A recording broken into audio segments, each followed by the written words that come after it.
اور ماشاءاللہ سید ویسے بھی خوبصورت ہوتے ہیں، اور جو ان کا کام ہے اور اس کام پہ سجدے اور تھپتے بھی بہت ہیں. تو آپ بھی پوری دنیا میں ماشاءاللہ اپنے نانا کے دین کا ڈنکا بجا رہے ہیں. بے شمار ممالک میں آپ نے اپنی خدمات سر انجام دی دین کے حوالے سے. اور یہ بھی مزے کی بات بتاؤں آپ کو کہ ان کا جو ذریعہ روزگار ہے وہ انہوں نے دین کو ذریعہ روزگار نہیں بنایا، دین کی تبلیغ کو یا دین کے کام. آپ الیکٹریکل انجینئر ہیں اور باقاعدہ جاب کرتے ہیں اور وہ آپ کا ذریعہ روزگار ہے. تو واقعی اس طرح ایک سید کو خوددار ہونا چاہیے اور فی سبیل اللہ بڑھ چڑھ کر اپنے نانا کے دین کو عام کرنا چاہیے. تو اس بے لوث جذبے کے ساتھ آپ دین کو کام کر رہے ہیں، دین کی خدمت کر رہے ہیں.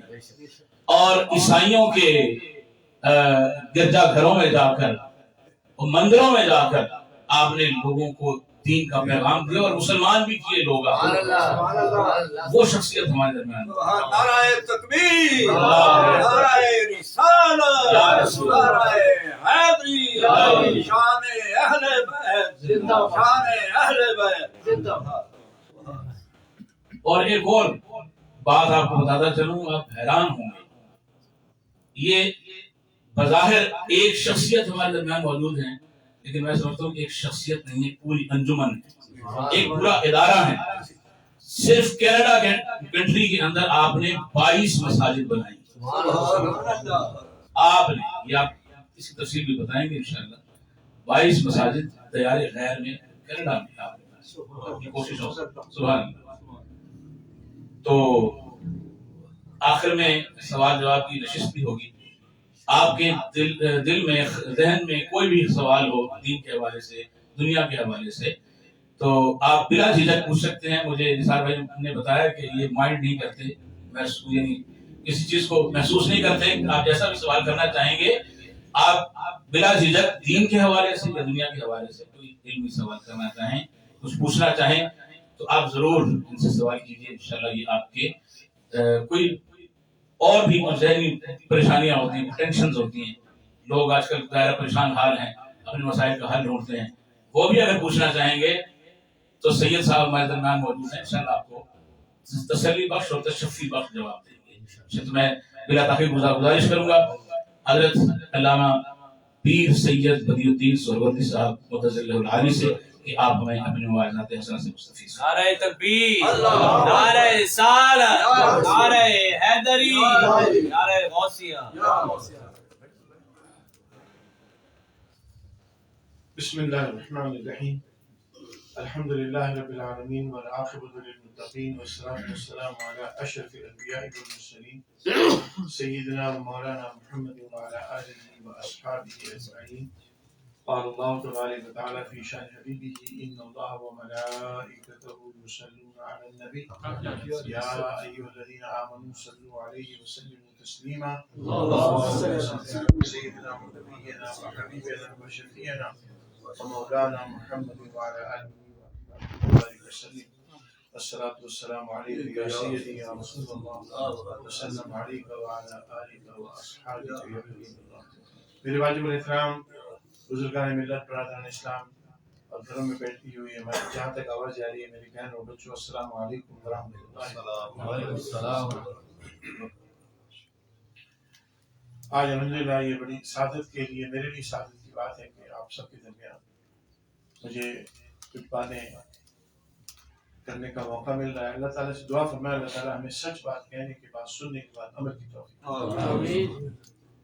قرآن کریم میں اللہ تبارک و تعالیٰ نے ارشاد فرمایا، ایک چھوٹی سی آیت ہے، اس کے حوالے سے چند باتیں عرض کروں گا. اور جہاں تک تعلق ہے، میرے محترم بھائی صاحب نے تعلق کیا ہے، اللہ تعالیٰ کے فضل و کرم سے یہ میرے پیر و مرشد کی دعائیں، ان کی تربیت، ان کا فیض ہے. جو میرے والد محترم بھائی ہمیشہ کہا کرتے تھے کہ بیٹا میرے فیض تم کو اس وقت ملے گا جب میں دنیا سے پردہ کروں. اور یہ انہی کا فیض ہے کہ میں ایک ایسے ملک میں دوسرے مذاہب کے ساتھ زیادہ میرا انگیجمنٹ ہوتا ہے اور وہاں پر ایسے ایسے سوالات ہوتے ہیں جو ہم نے نہ کسی کتاب میں پڑھے ہوتے ہیں نہ کسی سے سنے ہوتے ہیں، لیکن جواب واضح آتا ہے۔ میرا ایمان ہے کہ یہ بجی بولتے ہیں،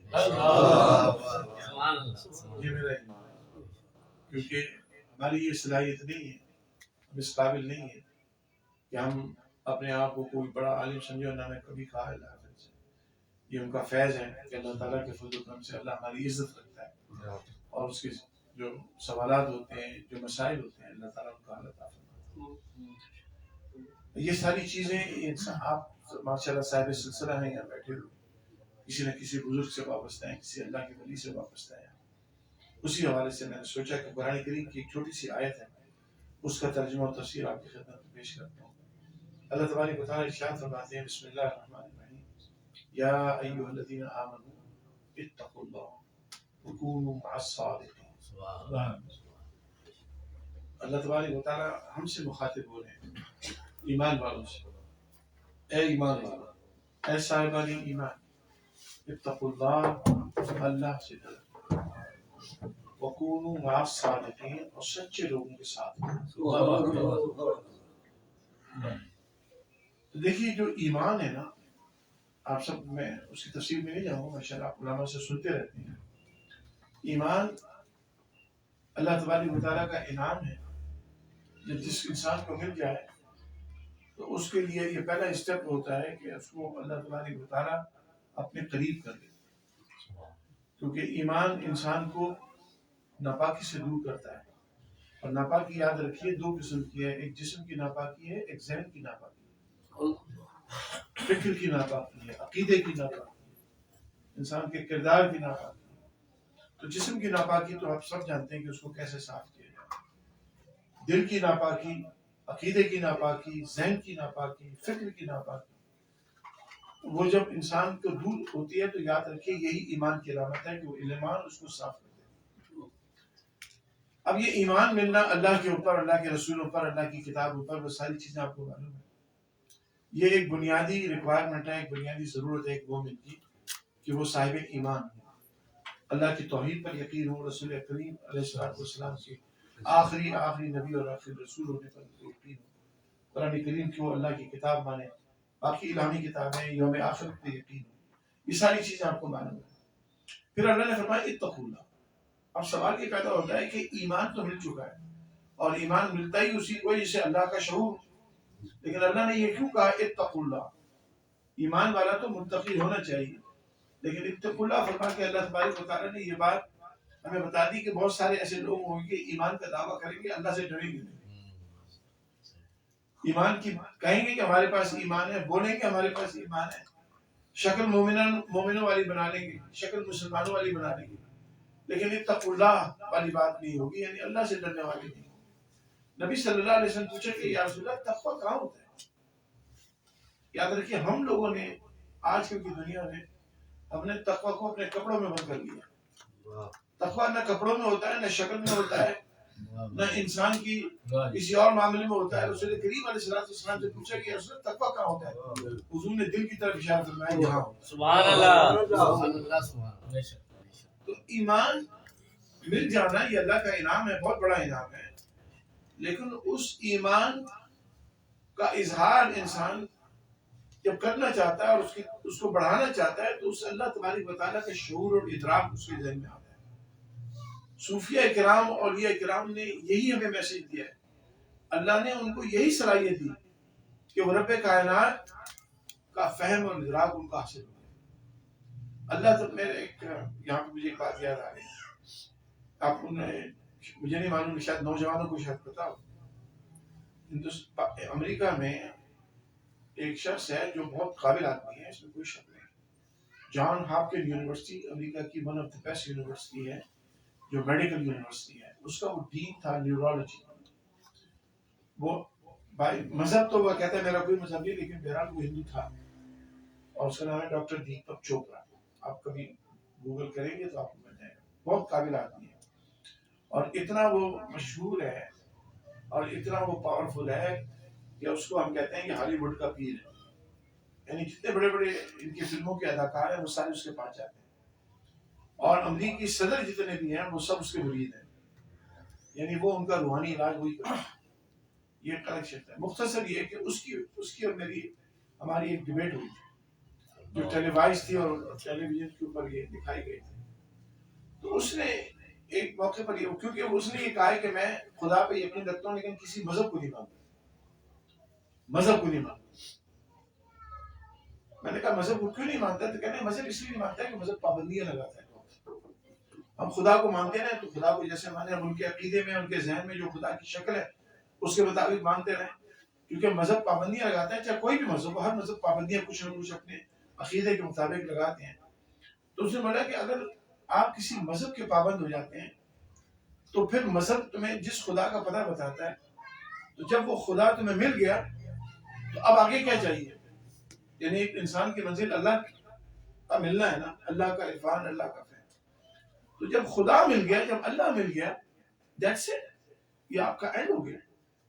اس کو انگریزی میں کہتے ہیں اسٹیگننٹ ہو گیا، آپ میں ٹھہراؤ آ گیا، اب اس کے آگے کچھ نہیں، کیونکہ اللہ ہی مل گیا، اب آگے کیا ہوگا؟ تو کہنے کا مذہب یہ کرتا ہے، مذہب یہ کرتا ہے کہ آپ کو اللہ سے ملا دیتا ہے، اور جب اللہ مل گیا تو بس آپ کا سفر ختم ہو گیا، آپ اپنی منزل پہ پہنچ گئے. میں نے بولا اگر کسی صوفی کے ہاتھ میں ہاتھ دیا ہوتا تو تمہیں اس کا جواب مل جائے. میں نے اس کو یہ بتایا کہ مولانا روم رحمۃ اللہ، جیسے میں نے مولانا روم کا نام لیا تو اس نے میرا ہاتھ پکڑ لیا، کہتا ہے یو آر اے صوفی. میں نے بولا یس. کیونکہ صوفیہ کرام کے پاس جو دین ہے، اسلام ہے، جو اللہ کا عرفان ہے، وہ مولویوں کے پاس نہیں. میں نے اس کو یہ کہا کہ ہاں ہمارا جو دین ہے، مذہب ہے، اسلام ہے، وہ اللہ تعالیٰ سے ہمیں ملاتا ضرور ہے کہ وہ وحدہ لا شریک ہے، اس کے علاوہ کوئی الہ نہیں، وہی خالق ہے، وہی مالک ہے، وہی رب ہے. ہم اسی کی طرف سے آئے ہیں، ہم نے واپس اسی کے پاس جانا ہے. وہ رب ہے، ہم پہچانتے ہیں اس کو، لیکن رب کی پہچان یہ ہے کہ وہ تو پہلا اسٹیپ ہے کہ تمہیں اللہ تعالیٰ کی صحیح خدا مل گیا. اب ہندوؤں کا بھی خدا ہے، عیسائیوں کا بھی خدا. عیسائیوں کا خدا عیسیٰ علیہ السلام ہے، وہ کہتے ہیں عیسیٰ علیہ السلام ہی خدا ہے. ہندوؤں کے خدا ہے، بتوں کے ذریعے خدا کو پوچھتے ہیں. تو دنیا کے دوسرے مذاہب، ان کے ہاں کوئی نہ کوئی خدا کی شکل ہے، اللہ کی کوئی شکل ہے. اور لیکن ہمارے ہاں یہ ہے کہ ہم اللہ تبارک و تعالیٰ کو پہچانتے ہیں کہ ہمارا خدا وہ ہے، ہمارا اللہ وہ ہے جس نے رسول اللہ علیہ السلام کو اپنا آخری نبی اور رسول بنایا. ہم اللہ کو اپنے نبی کے ذریعے پہچانتے ہیں کہ جس نبی کی عبادت میرے نبی نے کی ہے، جس اللہ کی عبادت میرے نبی نے کی ہے، ہم اسی اللہ کی عبادت کرتے ہیں، اپنے نبی کے طریقے پہ کرتے ہیں. لیکن یاد رکھیے جب اللہ مل جائے تو یاد رکھیے یہ انتہا نہیں ہے، یہ ابتدا ہے. یہ ابتدا ہے، کیونکہ رب کائنات نے قرآن کریم میں فرمایا کل یوم ہوا فی شان. اللہ تبارک و تعالیٰ ہر آنے والے دن ایک نئی شان اسی نئی آن ہوتی ہے. تو جب اللہ تبارک و تعالیٰ کا عرفان ہوتا ہے، تو جب اس کے عرفان کی منزل پہ انسان چلتا ہے نا، تو یاد رکھیے اس کی کوئی انتہا نہیں ہے. ہر روز اللہ تبارک و تعالیٰ کی نئی شان ہوتی ہے، یہاں تک کہ قیامت کے دن بھی کوئی یہ کہے کہ مجھے پورا اللہ پتہ چل گیا ہے، مجھے اللہ تعالیٰ کا مکمل ادراک فہم ہو گیا ہے، تو یاد رکھیے یہ جملہ غلط ہوگا. اس لیے کہ مرنے کے بعد بھی جنت میں حالانکہ اللہ سے باتیں بھی ہوں گی، اللہ کا دیدار بھی ہوگا قیامت کے دن، لیکن یاد رکھیے مکمل باری تعالیٰ کا ادراک کسی کو ہو ہی نہیں سکتا.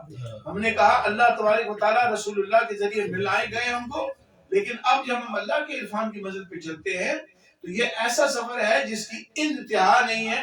خالدین فیہا ابدا، ہم ہمیشہ جنت میں رہیں گے، پھر بھی مکمل اللہ ہم کو نہیں کرتے. یہ جو اللہ تبارک و تعالیٰ کا ادراک ہے، یہ اللہ تعالیٰ کی جو سمجھ ہے، یاد رکھیے اسی کا نام تقویٰ ہے. اللہ کو مان لینا تو ایمان ہے، دل کے ساتھ اللہ کو مان لیا یہ ایمان ہے. اب اللہ کی جو پہچان ہے، اب جس کی جتنی پہچان ہوتی چلی جائے گی، جتنا زیادہ وہ اللہ کے عرفان کی منزلیں، معرفت کی منزلیں طے کرتا چلا جائے گا، اس کا تقویٰ اتنی بڑھتا چلا جائے گا. تقویٰ جب اللہ کے رسول صلی اللہ علیہ وسلم فرمایا کہ یہاں ہے، تو مراد یہ کہ تقویٰ یہ ہے کہ انسان تنہائی کے اندر بھی ہوگا، اسے یہ پتا ہو کہ کوئی نہیں دیکھ رہا، میرا رب مجھے دیکھ رہا، کوئی میری بات سن نہیں رہا لیکن میرا رب میری بات سن رہا. جب جس انسان کو یہ احساس ہو جائے، اب آپ سوچئے کہ ہم گناہ کیسے کر سکتے ہیں. جس وقت گناہ میں کرنے جاؤں اور مجھے یہ اس وقت احساس ہو جائے کہ میرا رب مجھے دیکھ رہا ہے، تو گناہ سے خود ہوں. تو ایمان تو ضرور ہوتا ہے، تقوی کا مسئلہ ٹیڑھا ہو جائے. ایمان اللہ نے دے دیا وہ اللہ کا شکر ہے، لیکن تقوی جو ہوتا ہے یاد رکھیے اس کے اندر ہماری پختگی نہیں ہوتی ہے، تو ہم کیا کرتے ہیں کہ ہماری ایمان کی کیفیت کمزور ہو جاتی ہے، تقوی ہمارے پاس کمزور ہوتا ہے، اللہ کا عرفان کمزور ہوتا ہے، ہم یہ بھول جاتے ہیں کہ میں گناہ کر رہا ہوں، میرا رب مجھے دیکھ رہا ہے۔ تو اللہ کے جو ولی ہوتے ہیں، اللہ کے جو نیک بندے ہوتے ہیں، ان کا ایمان تو سب سے زیادہ مضبوط ہوتا ہے، ان کے تقوی سب سے زیادہ مضبوط ہوتا ہے۔ اور نبی کے اور ہمارے ایمان میں فرق، بنیادی فرق ہوتا ہے، ہم لاتے ہیں ایمان بالغیب، ہم نے اللہ کو نہیں دیکھا، جنت کو نہیں دیکھی، دوزخ کو نہیں دیکھا، قیامت میں کیا ہوگا۔ ہمارا ایمان، ہم سب کا ایمان، ساری کائنات کے لوگوں کا ایمان، ایمان بالغیب ہوتا ہے، نبی کا ایمان بالمشاہدہ ہوتا ہے، نبی ہر چیز کو دیکھ کر ایمان لاتا ہے، اسی لیے اس کا ایمان سب سے مضبوط اسی لیے ہوتا ہے کہ اس نے دیکھا ہوا ہوتا ہے، اس کو معلوم ہوتا ہے۔ ہم تو ایمان بالغیب لے کے آتے ہیں تو اس کی بعض اوقات کمزور ہو جاتا ہے کہ پتہ نہیں اللہ ہے کہ نہیں، پتہ نہیں مر کے حساب دے رہے ہیں کہ نہیں، ہم مر کے مٹی ہو جائیں گے، دوبارہ کیسے زندہ ہو سکتے ہیں، یہ سمجھ نہیں آتی۔ لیکن نبی نے ساری چیزیں دیکھی ہوتی ہیں، اس لیے اس کو ذرہ برابر شک نہیں ہوتا کہ واقعی ہم نے مرنے کے بعد زندہ ہونا ہے۔ تو انبیاء کے سارے نبیوں کی بات میں کر رہا ہوں، انبیاء کا ایمان بالمشاہدہ ہوتا ہے۔ اب یہ جو ایمان ہمیں مل گیا، یہ ہمیں تقوی بھی اللہ نے عطا فرما دیا۔ اب یہ آنے کا جو تقوی ہے اور یہ ایمان ہے، یاد رکھیے اس کی کوئی گارنٹی نہیں ہے۔ اب میرا مضمون اب یہاں سے شروع ہو رہا ہے، اس کی کوئی گارنٹی نہیں۔ رسول کریم علیہ السلام نے فرمایا اللہ تعالیٰ مقلب القلوب ہے، حضور نے ایسا نشان بنایا، اور حضور نے فرمایا جس وقت چاہے لوگوں کے دل پہ، جس وقت چاہے لوگوں کے دل پہ۔ حضور نے فرمایا رات کو ایک مومن سوتا ہے، صبح اٹھتا ہے کافر ہوتا ہے، رات کو ایک کافر سوتا ہے، صبح اٹھتا ہے مومن ہوتا ہے۔ تو یہ ایمان کا مل جانا اور تقوی کا مل جانا یہ اللہ کا انعام ہے، بہت بڑی نعمت ہے، لیکن یاد رکھیے گارنٹی اس کی نہیں ہے کہ ہم جس صورتحال سے آج ہے صاحب ایمان ہے، اللہ تعالی ہم سب کا خاتمہ بالخیر فرمائے، لیکن اس کی گارنٹی نہیں ہے۔ تو گارنٹی کہاں سے آئے گی؟ اس کا اللہ نے ابھی آیت کے اگلے سے فرمایا وَكُونُوا مَعَ الصَّادِقِينَ، اگر تم سچے لوگوں کے ساتھ اٹھو بیٹھو گے تو گارنٹی ہے کہ تمہارا ایمان بھی سلامت، تمہارا تقوی بھی سلامت، تمہارا ایمان بھی سلامت، تمہارا تقوی بھی سلامت۔ تو ماشاءاللہ نوجوان کچھ یہاں بیٹھے ہوئے ہیں، آج سے دیکھیے میں آپ کو بتاتا ہوں، میں وہاں پر بھی الحمدللہ بہت نوجوانوں کے ساتھ، لڑکے اور لڑکیوں سب کے ساتھ الحمدللہ ہمارا کام ہوتا ہے۔ یاد رکھیے آج پاکستان میں نہیں، پوری دنیا کے اندر اس وقت گمراہی بہت زیادہ پھیل رہی ہے، اور خاص طور پہ سوشل میڈیا نے وہ انسان کو اس موڑ پہ لا کے کھڑا کر دیا ہے جہاں پر بچے ہی نہیں، لڑکیاں ہی نہیں، لڑکے ہی نہیں، بڑے بڑے اچھے تعلیم یافتہ لوگ گمراہ ہو گئے ہیں، بہک گئے ہیں، عقیدے خراب ہو گئے، اور کافی سارے لوگ جو مسلمان تھے اسلام چھوڑ گئے، دہریے ہو گئے۔ اور یہ مسئلہ کینیڈا یا امریکہ یا یورپ کے نہیں ہے، یہ پاکستان میں بھی ہوتا ہے۔ ہم لوگوں نے اپنا منہ جو ہے شدر ملک کی طرح ریت میں دے دیا ہے، ہم سمجھ رہے ہیں کہ ایوری تھنگ از اوکے، ہر چیز صحیح ہے۔ ایسا نہیں ہے۔ اس وقت جس طرح سے اسلام کے اوپر اٹیک ہے، دنیا کے دوسرے مذاہب بھی پریشان ہیں، ایسا نہیں کہ خالی مسلمان ہی پریشان ہیں، عیسائی بھی پریشان ہیں، یہودی بھی پریشان ہیں، لوگ مذہب سے دور ہو رہے ہیں۔